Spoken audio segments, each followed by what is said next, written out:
Welcome to episode 21 of the Flag Stays Down podcast. Tonight it's myself, Andy, along with Matt and Parker. Boys, kind of an up and down week for Chelsea football. Up and down week if you're a fan of Wisconsin sports, and just I don't know. It's just a weird weekend in general. I'm glad Chelsea could top it off with with the win today. But how you guys doing on this Sunday evening?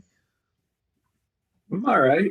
It was a tough Saturday evening, like you said, with the Packers bowing out of the playoffs. So that wasn't pleasant to stomach. And then it kind of set a weird vibe for the Sunday match. Everything kind of felt negative because we were kind of surrounded ourselves in negative land with the Packers. So it was a hard one to kind of get hyped up for. I think we all had like negative juju or negative vibes about it. So it's good to see it come through. So I'm happy about the win today. How about you, Matt? Yeah. Again, kind of speaks to the week. It was kind of an up and down week.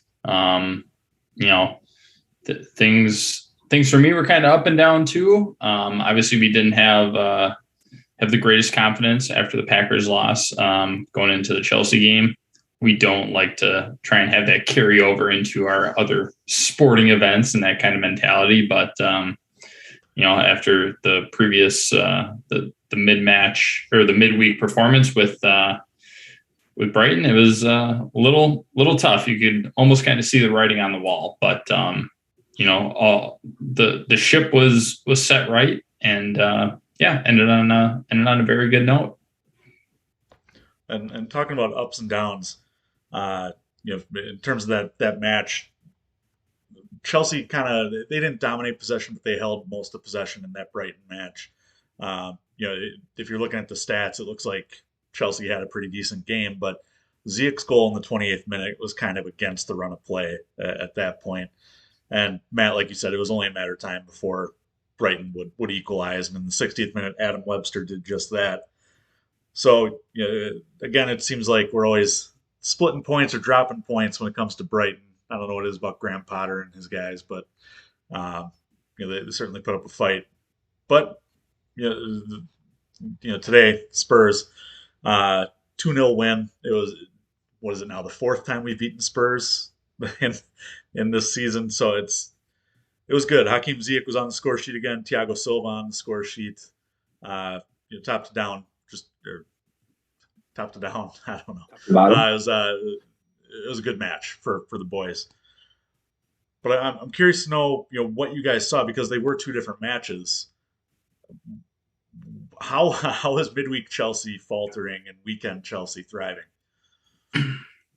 Well, I was kind of starting to attribute it to not necessarily midweek Chelsea versus weekend Chelsea, but more like Cup Chelsea versus Premier League Chelsea, because it felt like those were two different squads, and everyone was kind of praising Tuchel on getting his boys ready for a 1 or 2 match tie to advance and that sort of preparation. But then once it becomes the league, after the City loss, it kind of, for whatever reason, they lose that focus and they can't be as ready or as geared up for those matches. So I was starting to think it was that. The Spurs match kind of, disproves that a little bit. But yeah, sometimes it's just that tired look that we get, and it feels just a little stale. And the word I kept kind of going back to was uninspired. But I missed the match live, and then tried to go back and rewatch. And knowing the outcome and seeing sort of an uninspired Chelsea made me turn it off after about a half hour. And that's something that's super uncharacteristic for me. Usually I'm able to kind of stomach through the matches, and this one just was a little different for me. And I just said, you know what, not worth it. I had a pretty busy week. I started a new job, and I was a little bit spent from my energy, and I didn't want to commit the rest of my time to watching a not great performance and to watch him kind of struggle through the rest of the match. But Matt, you sat through it live, and you were the Lone Ranger updating the crew on the group text. So I'm going to kick it to you and get your take on things. It was tough. There's really no other word. It was tough to watch. You felt like it's a game that we should win pretty handily. But at the same time, we saw what happened a few weeks prior with against Brighton, that Danny Welbeck, 95th minute kind of equalizer. I think what kind of epitomized the entire game was the celebration after Ziyech's goal. That was the most accurate description of that game. He scores, off a slight deflection, but still, we take those. And he just nothing. Even the rest of the team, like Ziyech, sure, we can understand he's kind of that way, very kind of stoic in that nature. But when everybody else just kind of comes around him and they're not really celebrating, they're just like, hey, cool, you did this. Good job. Here's a participation trophy. To me, that's all I needed to see. And I knew right away, as soon as that happened, Brighton were going to equalize. The fact that it was on a wide open header, to me, that's an issue. With us constantly praising how good our defense is, to give up a wide open header, and we even saw that against in the Tottenham game today with Harry Kane. He had a wide open header. I just don't know what's going on there, but it's, a draw is better than a loss, but at the same time, I don't think that the Premier League break can come soon enough. Obviously, we're going to go out on a high note, but when you start looking at everything that's happened with the postponements, when you look at things like the FA Cup, the Carabao Cup, who's playing who, you don't know if your match is going to get played because of what the other team is doing. You don't know that. And Chelsea has gone straight through without anything. Yeah, you're going to have a lot of people who are tired, just physically, mentally, just exhausted. And I think that the Brighton game was a perfect example of where we were at that time, just tired. But credit to TT and the staff for getting everybody ready for Tottenham. I mean, they came out guns blazing.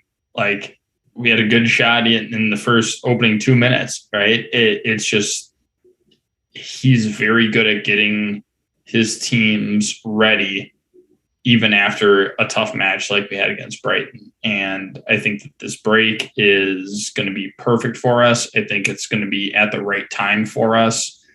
And I'm just excited to see what happens after the break. I think it absolutely comes down to fatigue, Matt, like you said, and courtesy of our guy Lee Dixon today. Chelsea played 46 matches already this year in 5.5 months.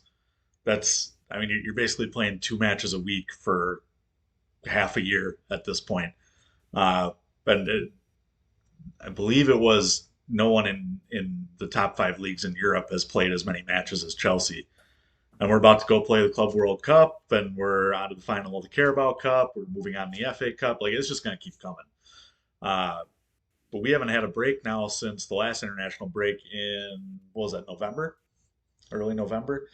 Yeah. So, yeah, I 100% agree. I think it's fatigue. And honestly, this team wasn't built to withstand major injuries to multiple players. We had maybe 2 guys at every position, except in the midfield where you've got 4, 5, 6 players. But to lose both Chills and Reese, and then you're having to trot out Dave, and then Malang Sarr or Marcus Alonso on the other side every single match for weeks on end. It's tiring just watching. So I can only imagine how the boys are feeling. So. Matt, like you said, props to Tuchel and the staff for getting the boys up for Spurs today. And honestly, I think it was like let's go out guns blazing. Let's give it all here, because Tuchel's giving everybody off next week anyways. So, hopefully they all take advantage of that, and nobody comes back with COVID or obscure injuries.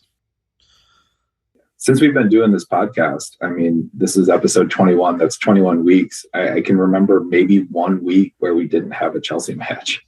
It hasn't happened at all. So the other funny thing I was laughing about to myself was if you rewound the clock a week and you look at the results of 1 draw, 1 win, it is way better to beat Tottenham than it is to if you were to flip it, we draw Tottenham and beat Brighton. I think every single fan would rather beat their North London, rivals in Tottenham just to rub it in their face a little bit. And now they're on a bit of a win streak against them. I think it was like six straight matches that they haven't scored against us. That's something we can hold over, our little brother to the north of us. So I'm very happy to have beaten them in the USA famous Dos a Cero fashion. It's a good win. It's a good win to get over Tottenham. Yeah, it was a very inspiring, right? Parks, you said Brighton was very uninspiring. This was a very inspiring performance. Everybody going full bore. It was when we were all talking, it was hard to nominate our get the fuck out of here and actually have it be somebody from Chelsea. That was the tough part. I feel like almost everybody on our team had a good game, which obviously made it tougher to choose our man of the match. But it's just one of those things where that's what you look for. Those are the games that we expect, where everybody's playing to their level. Tottenham is a team that we should boss around, right? They just got Conte. He's trying to figure things out. They're going through a lot of that. Son was out, which is a big advantage to any team playing Tottenham. It's just it was a very good performance all the way around, all ends of the pitch. And it's the exact way that you want to kind of go into an international break, just on top, everything going, and then let everybody kind of clear their heads and get refocused for the upcoming schedule. So the man of the week, put aside man of the match and man of the get the fuck out of here. I think the man of the week is Hakim Ziyech. 2 goals in the week, 1 against Brighton, 1 against Spurs. Possibly the goal of the season against Spurs, though we'll get to that in just a moment here. But I'm still seeing a lot of people calling for Ziyech to be more consistent, for Ziyech to make a greater impact on the squad. He's got 5 goal contributions in his last 9 matches. So, I'm not sure exactly how much more consistent he can be. It seems like every time he starts, he's whipping in some kind of dangerous ball. I think honestly the problem is Tuchel didn't play him for a good 2 to 3 weeks, which we had talked about on the pod. What's going on? He's been our basically most dangerous player for a minute now, and then he just disappears for a while. So I think there's some revisionist history going on there, but props to him, man. He has proven people wrong, I think, this year so far. I think up until he scored that goal against Brighton, he had not the best match. And I think that's what people are kind of using in isolation to kind of grade his performance. And then, he gets a goal and people still want to just talk about the negatives and talk about his overall performance. So it sounded very negative. It sounded like he didn't have his best, first 25 minutes against Brighton, which is fair. But in the match I watched, that Tottenham match, he was tracking back. He was winning balls. He was active. And then he was putting his most dangerous balls in that he has most days of the season. I mean, you can't make him score off of those. And we talk a lot about it on this podcast, but if Ram puts some of those away, if Timo puts some of those away in matches in the past, I don't think we're talking about this anymore. And so I think his quality has been pretty high, more so than other players. He gets involved, and I think Spurs was his best match of the season. I think he just shone, and him and Mount, working together on that right side were just brilliant together. Both were making runs. Both were, playing off of each other. There was some Ole chants at the end of the match. I mean, that's the stuff that you just love. And I think those two were kind of going back and forth in my head about man of the match, but you got to give it to Hakim after a goal like that. I mean, it was just a worldly. It was just fantastic. So he definitely earned it, and by far and away the man of the week. So I think you're right, Collins. I think he's surprising some people. I think he's definitely he needs to kind of keep putting them together, but I think he's there. I think he's definitely been more consistent than he had been in the prior parts of the season. The biggest thing is that Tuchel has taken off the restrictions around Ziyech. He doesn't have him as strictly a right wing. He has him playing more of, and I'm not going to make the comparison, but he has him playing freely like an Eden Hazard did, right? He's moving all over the pitch. He's got free reign to do what he needs to in order to create. I think that's where he does his best work. Finding those open spaces, being able to link up, being able to put in that dangerous ball. And again, Parks, to your point, like if he's putting in that dangerous ball, he's not the one who needs to finish it. That's not on him. He's given people opportunities, and if they're not capitalizing, that's not his fault. I just think that he needed some time to adapt to the way that Tuchel wanted him to play. I mean, we saw that last year with Cho when he got subbed on at halftime and then he was subbed off 20 minutes after the fact. I think it was against Southampton. Like, it takes time. If you're not doing what is expected of you, then you're not going to play. And I think he has accepted that role. I see the effort that he's bringing game in and game out, tracking back, doing all kind of the dirty work. He's a very finesse player. Like, let's not get it wrong. He's a very finesse player, very technically gifted, but now you see him doing the dirty work too. And I think that was the biggest thing that was kind of holding him back, is he just wanted to be the creator. He didn't want to kind of do all those little things. And now we're starting to see that out of him. And I think you're getting the best version out of him right now. And it shows with his performances. He's doing everything that we would expect somebody under that system to do. So I've been very pleased with his performances.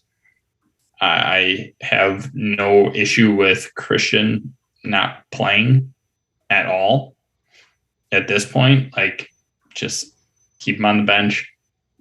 I have no problem with, at least right now, and we might get into this later, but with Kai being on the bench, I don't have an issue currently with Timo being on the bench.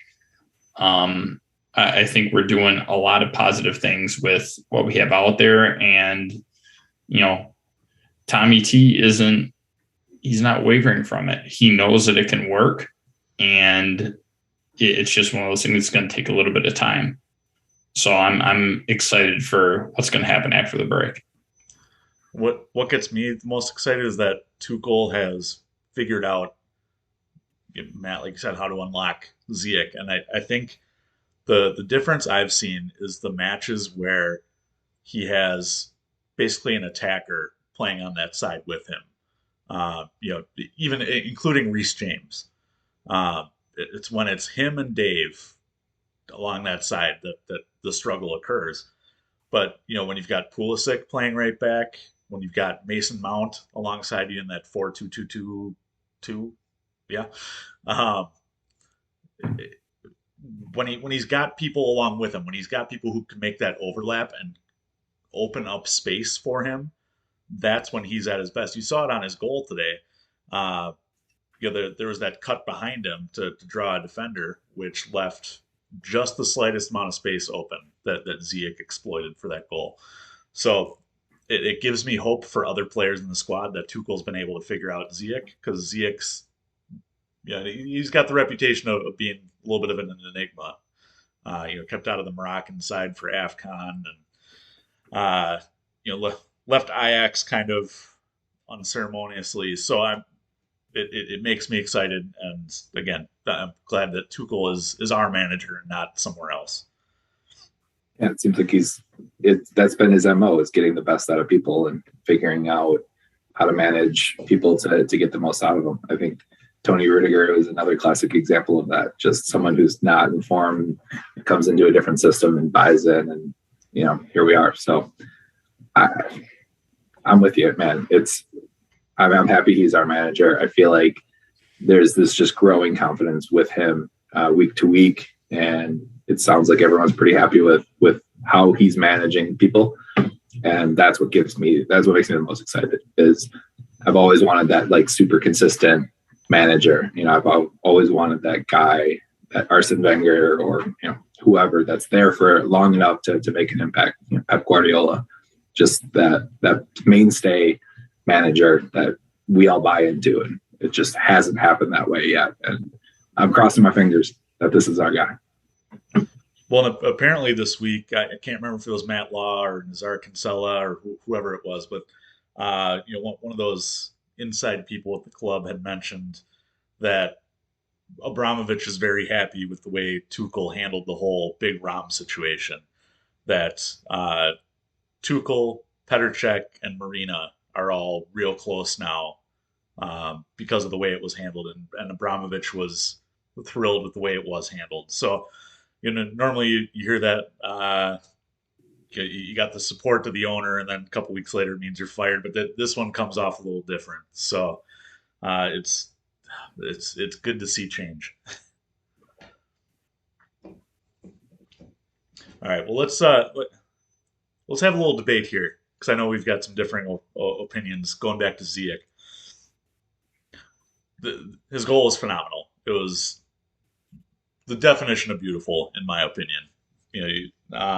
But we did have another potential goal of the season nominee earlier in the month, and that was Mateo Kovacic against Liverpool, hitting the volley.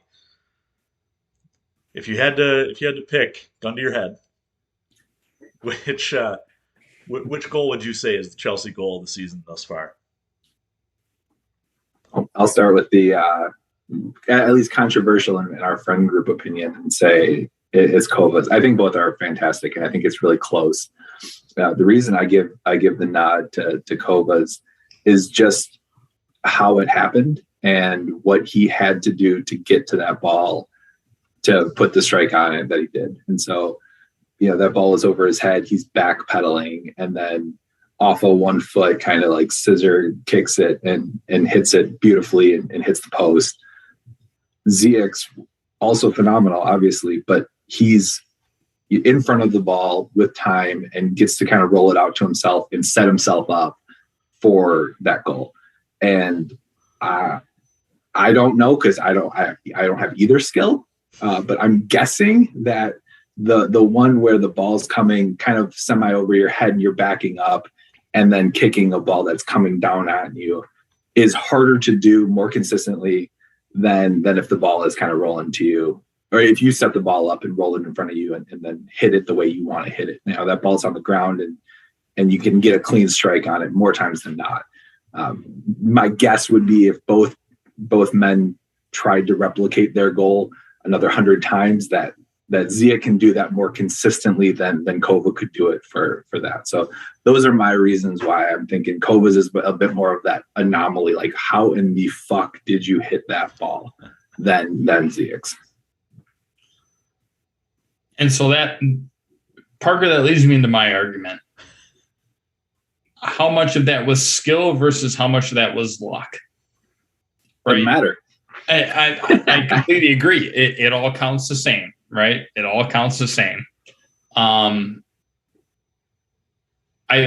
We've seen him try and attempt things like that before, and it has been awful.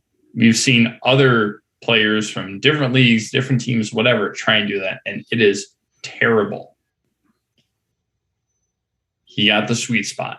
I will not give him. I will not knock that at all. Ziyech, Hugo Lloris. I would say he's probably a top 20 keeper in the world. I think top 20 would be fair for him. let's be honest, he plays for Tottenham, so he faces a lot of shots. He didn't even move. He thought that thing was gone.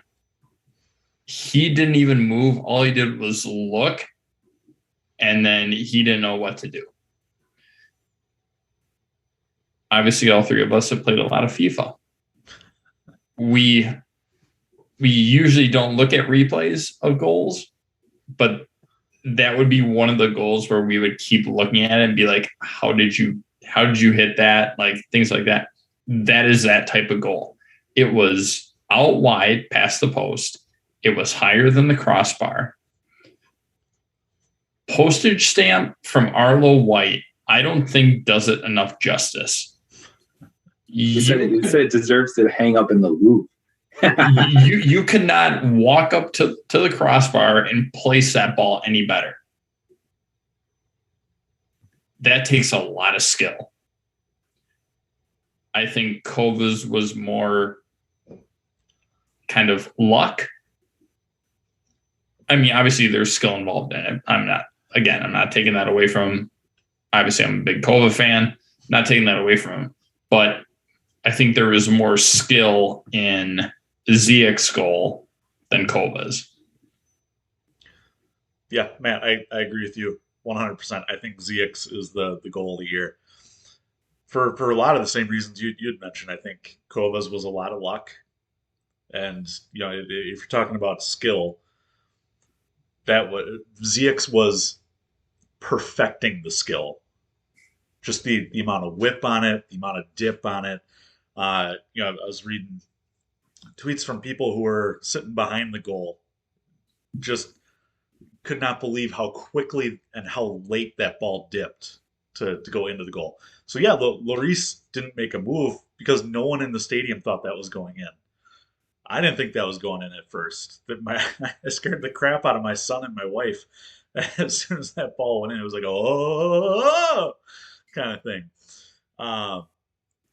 Yeah, I don't know. It just reminds me of, you watch some of those old Chelsea videos from the 80s, 70s, 80s, 90s, and for whatever reason, it just seemed like the ball had a lot more whip on it back then. And it's just what it looked like. Ziyech was a master with that ball. He was a magician with that left foot.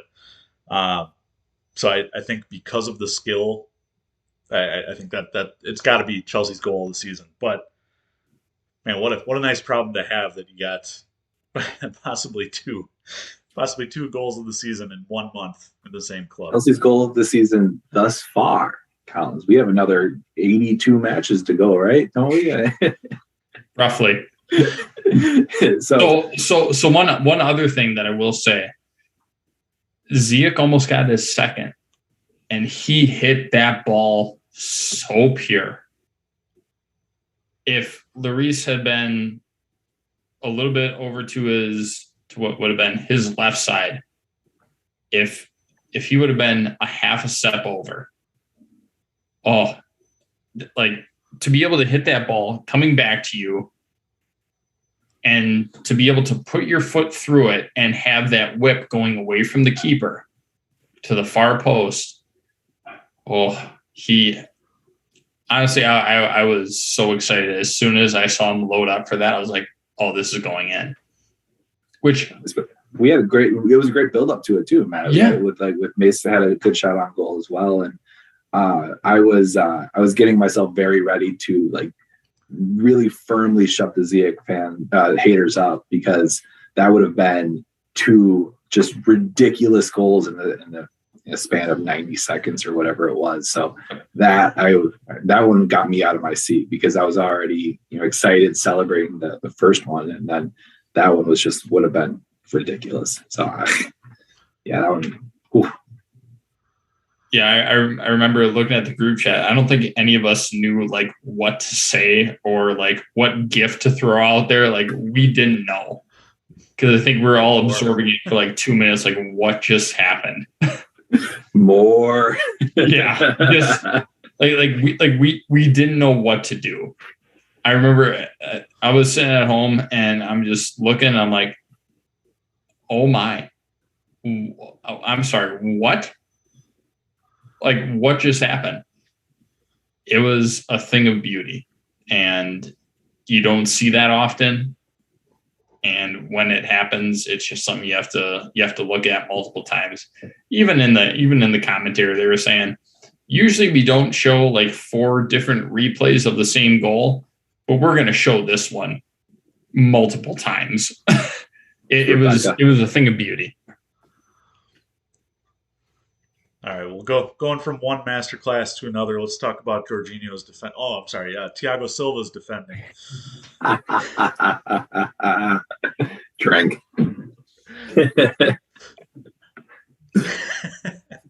Nice. So not only his defending, but his hate of Spurs.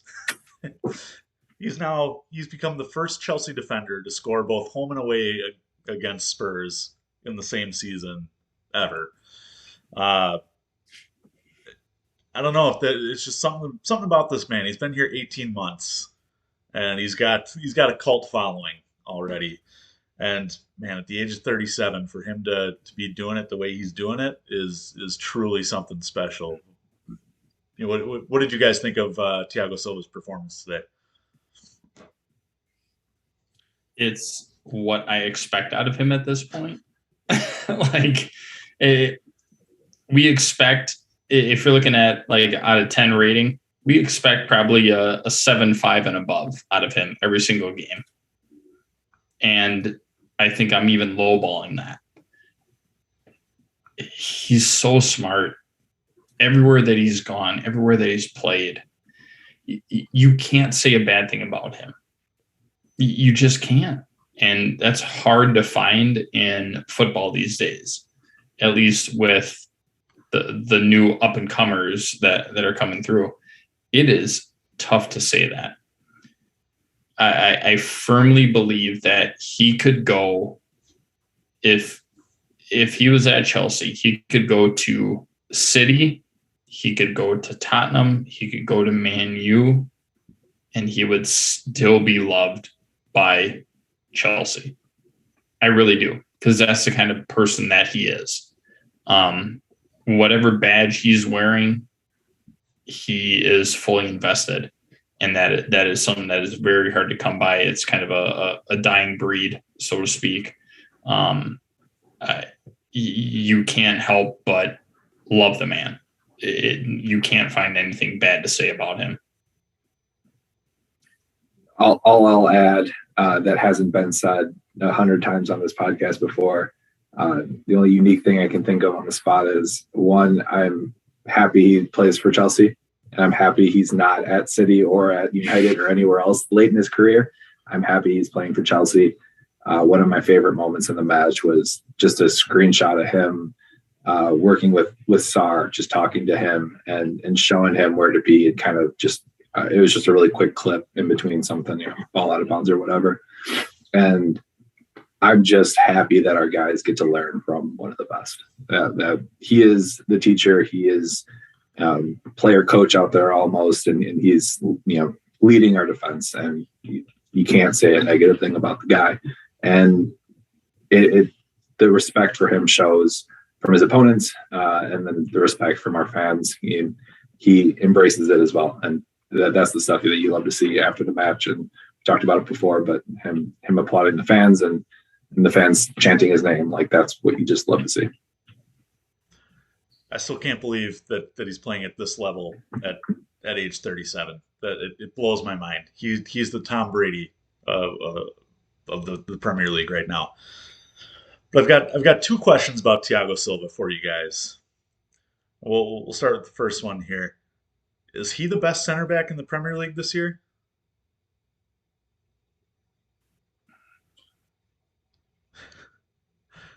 I would say he's the most consistent.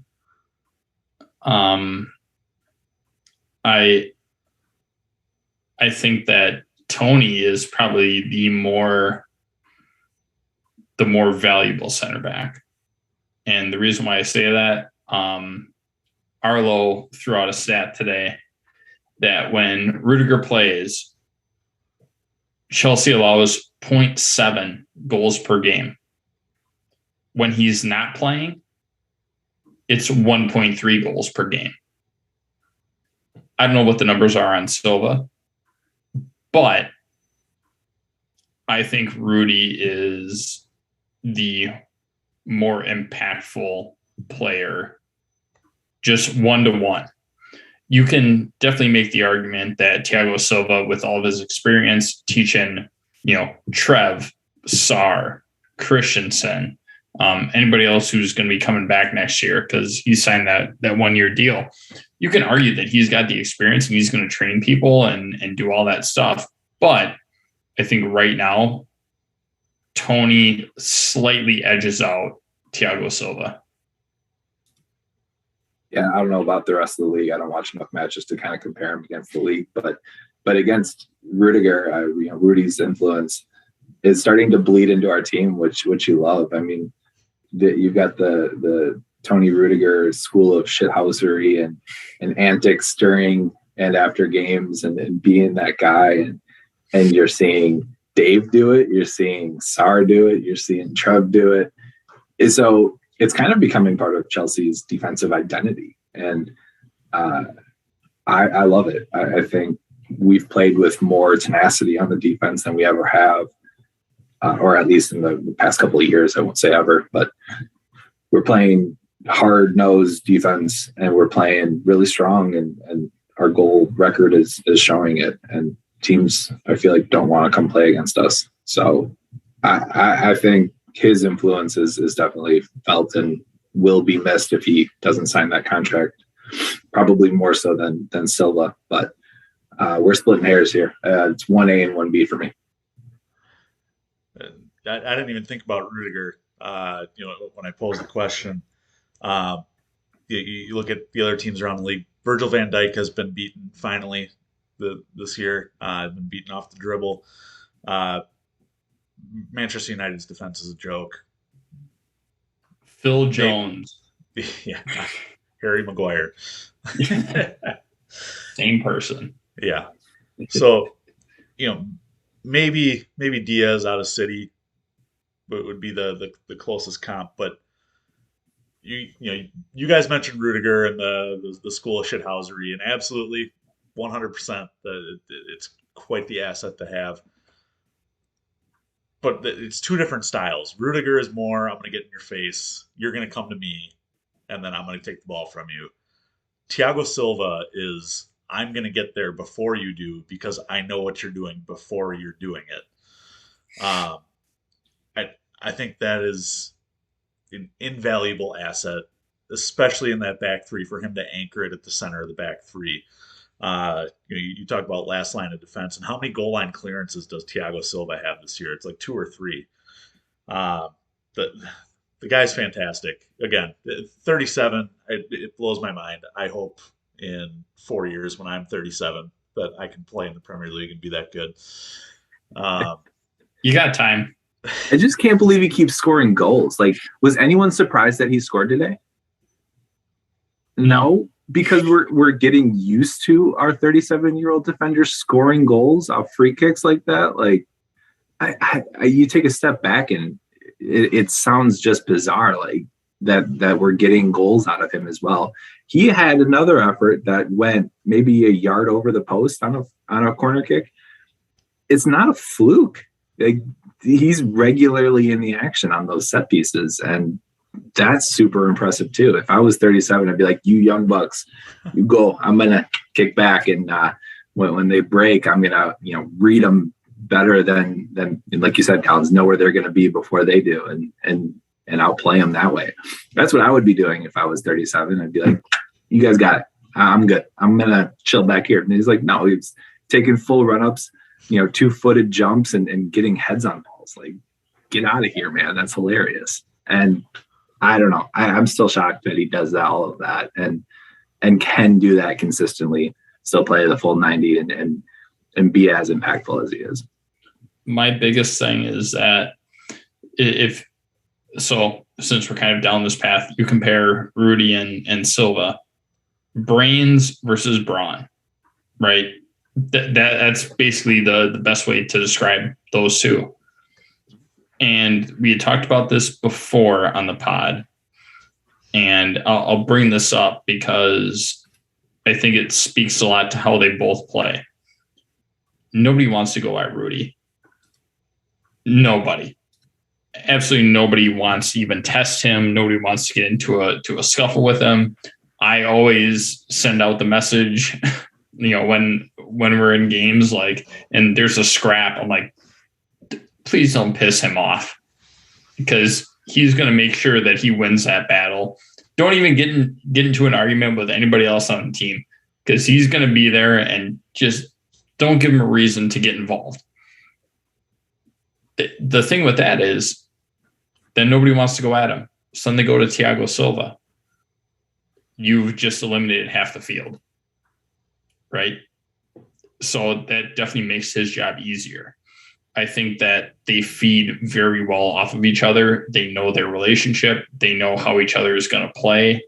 And I think that is why I could see Thiago Silva, if after his new 1-year contract is over, if he still wants to play and play for Chelsea, I could see him continuing on as long as we have somebody like Rudy alongside of him. I could easily see it, because Rudy's going to do a lot of the grunt work, and Silva's just going to be an absolute mental assassin, just destroying strikers and getting to the ball before they even know where it's going to be kicked or what they want to do with it. So I like the partnership a lot. And then you can throw almost whoever you want back there as your third center back. Obviously we've talked about Christensen. He can do the job that he needs to with those two. With those two. Alice is shaking his head vehemently, by the way, for those listening. He can do the job he needs to as long as he has those two on the pitch with him. Trev is learning from both of them. He's probably got the same amount of goal line clearances as Thiago Silva. So he's clearly learning. And Malang Sarr, we talked about it last week. That man is coming into his own. He is putting out brilliant performances. Yeah, we were very unsure about him to start. But give him some time, let him adjust, let him learn. And I think he's finally fitting the mold that makes him thrive as a very young, up-and-coming center back that could potentially lead a line further down the road. So real quick on Silva, I want to get my second question in here. Matt, you had mentioned, after the 1-year deal, I think I've read somewhere that his plan after this 1-year deal is to go back and play at least one more year in Brazil. So that would put Silva here for 3 years. He's currently been here 18 months, leaving age, will that be 38? So this year's 35 to 38, 36 to 38. If he keeps playing the way he's playing for the next 18 months, does he leave a club legend? Have been being here for 3 years? Would you put him with the John Terrys and the Gary Cahills? For me, it's got to be. I think he's got to win the league. I think if Chelsea win the Premier League and his last season, I think he definitely makes a strong argument for it. We have different layers of legend at this club, and I kind of hold Drogba, Lampard, and Terry in a class of their own, almost like the untouchables. And then you get into where do you put the Gary Cahills and Branislav Ivanoviches and Ashley Coles of the world? And he's right there with those guys. I think he's won everything that they've won for the most part, and he's had as much or more influence as those guys have. Definitely not as long of spells, but that's what we have to grade him on. He's definitely making a hell of an argument to be one of the Chelsea greats. And I think it's not just his play, but it's his attitude and demeanor that really helps the argument. It's going to be a sad one to see go. No matter when that is, it's going to be sad to see him not play for Chelsea anymore. So that's how I view the club legend and that argument in my head. And I think we'll be talking about Silva for years. We'll be discussing his play, his influence, and it's got a special meaning to us because we started the podcast this year and he's kind of coming in this year and being as dominant. So it'll always kind of hold a special place in my brain. But I think he'll be in that discussion. What do you think, Matt? This is going to be the most asinine response ever. I just want to preface with it.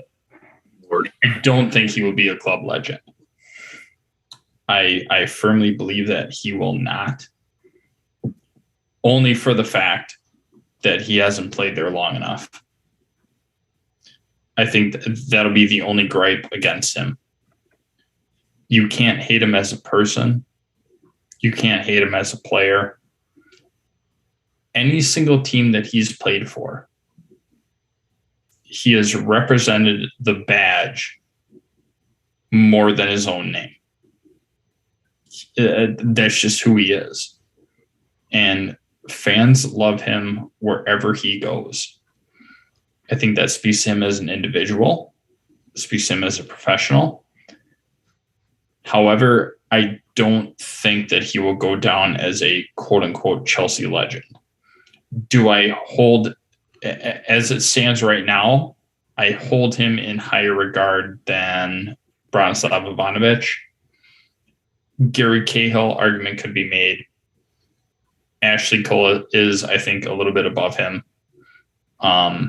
Obviously, Frank and John Terry. Hazard, I think, is still a little bit above him. But I do think he will be one of the more predominantly known Chelsea center backs once he does retire or move on. Yeah, Matt, I think you make a good point there about, he hasn't been there long enough and all that. But I will counter it with, while he may not be in the stat book a legend, like you said, he's going to go down with the fans as a legend. He's going to be a cult hero just for, him consistently scoring against Spurs. Him praising the Chelsea fans, singing his name. He has done so much in 18 months to win over fans that it's as if he is a homegrown player. It's as if he's come up through the academy. And we all know how much Chelsea fans love the academy, boys. Thiago Silva is a weird one where I think he fits into that category of loved like he's played at Cobham.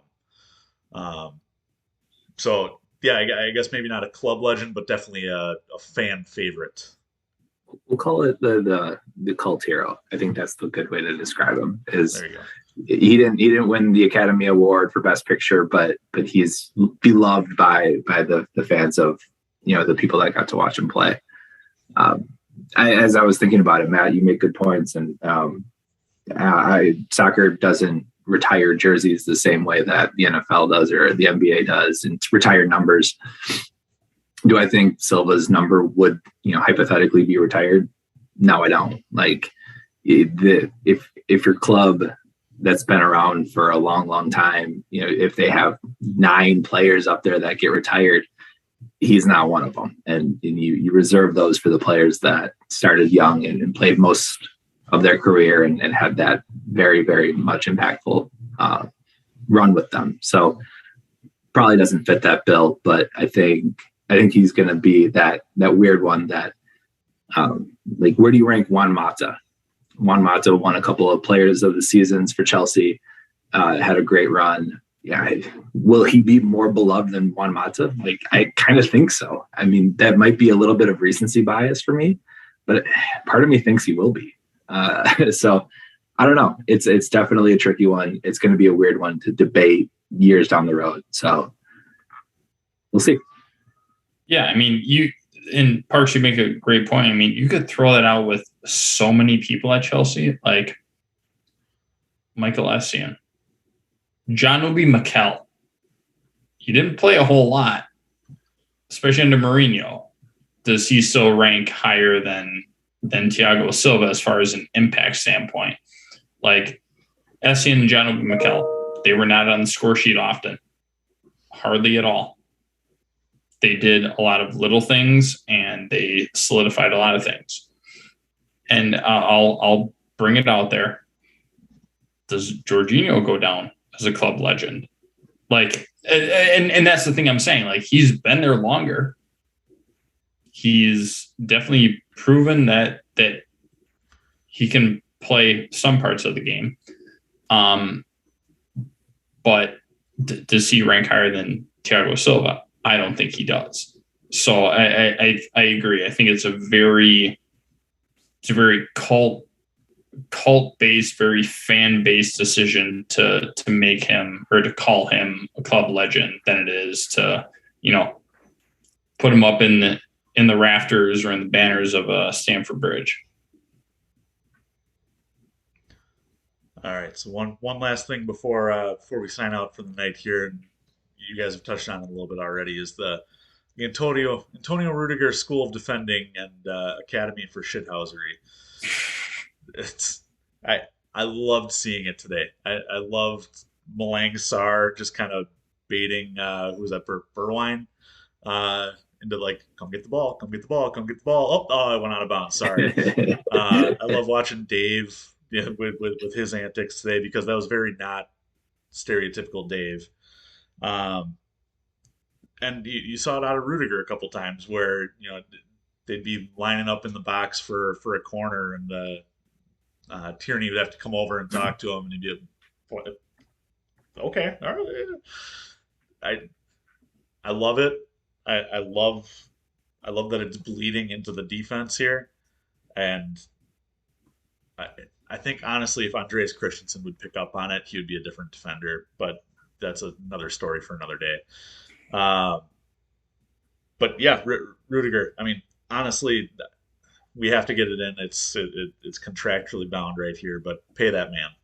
So I have a quick question about defense. We can kind of do this rapid fire, but do we think we're a better team with 4 at the back or 3 with the wing back system? Because we've now shown this 4-2-2-2 against Tottenham, and it's been some of the better looks that we've had. I'm wondering if this is just a way to line up against Tottenham, or if that extra midfield player is going to be something that can be transferable down the line to other teams. So what do you think we're better, 4 at the back or 3? 3 at the back, with the caveat that we have a healthy squad. In this time, I think we need to adjust and account a little bit more in the midfield. That would be kind of my take on it. Yeah, I would agree. I think when you got James and Chills back, I think the back 3 is perfect. I think with what we have available, I would go back 4. I've been saying it for a long time. I think, honestly, if we could overload the midfield, we'd be fantastic, because we have 3 of the best midfielders in the world. So, yeah, I think right now, back 4. Keep it going. I kind of believe it as well. And the thing I love about it is we have midfielders to spare too. I mean, you could see Ruben Loftus-Cheek kind of play in that role as well. And having Conte coming off the bench in the 78th minute or whatever might be the biggest cheat code on the planet for the Premier League. It makes me laugh every single time I see it, because he's too good of a player to be coming off the bench that late. But you have to do it, obviously, with squad rotation. It feels unfair to have that level of firepower on your bench. But I think we're more creative in that system, and I think we make more runs and more balls get played in, and I think it's just an overall better look for us, again with the caveat of who we have available. I thought we were pretty much untouchable with 3 at the back when we had Chills and when we had Reece. Agreed. Do we know anything about? I've been seeing some rumblings about Reece James. I saw the pictures of them both being at Cobham, working out. But do we know anything about when either is coming back? Reece has been back doing individual training, so not team stuff yet. I would guess probably 3 weeks. So maybe slate him for the second leg of Champions League, or is that the first leg against Lille? Lille is 222. Yeah, yeah. So I mean, that seems about a good time frame for him if he's coming back to individual training. I don't think you play him against Plymouth Argyle. Like I don't think you really play a lot of your big boys against Plymouth Argyle. Club World Cup, I don't even know who's in the running for us to play against at this point. So, yeah, it's a trophy, but is it really worth it in the grand scheme of things? I don't think so. Because you get the cool badge on your jersey. Fuck yeah. Yeah, I'm going to say no. Yeah. Buy that as we got Palace. It's just, I think you have to look at the more long term. I think with where we're at with as many competitions as we're in, obviously we know Premier League is a very far-fetched imagination at this point. I think you look more towards Champions League, and I think that's kind of when you slate them to maybe not start, but at least maybe get some 20 minutes or so. Yeah. And Chills is out for the rest of the season. I know he's having surgery, and it's he probably won't even be available at the start of next season. The way the rehab would kind of go after that. So it sounds like, when does the season start? In August, September. I think it may be like November of next year, kind of a thing, or late October, kind of a return. It's a lengthy recovery process. So that one hurts. We'll be okay because Dylan Williams will take his spot and show out. We'll just real briefly mention. We made our first signing of January. Left back Dylan Williams out of Derby County. So, hooray! Congrats to him. Welcome to the squad. You are now better than Marcus Alonso. He's made 2 appearances so far this season, I think, something like that. And he'll be starting. He'll be starting against Plymouth Argyle. I'm good with it. Lewis Hall. Yeah, let's say I'll take Lewis Hall all day, but that'd be a good match for him to get out there. All right. Well, on that note, that wraps up our episode 21 here. Boys, it's been a pleasure. If you'd like to follow any of us on social media, certainly check out our YouTube. We got all of our handles there. You can follow the podcast itself on all social media at FlagDownPod. As I mentioned, we are now on YouTube. If you prefer to watch us rather than listen to us, certainly give us a follow there. Otherwise, keep listening. We appreciate anyone who listens, gives us any kind of feedback. It's been great interacting with people along the way. So if you ever have any questions, any topics you want covered, feel free to give us a shout on social media. But as I was mentioning with podcasts, subscribe, rate, and review, please. So with that, boys, congratulations on another week, and time to relax, just like the Blues. Amen to that. With you on that. Cheers. Later, boys. Cheers.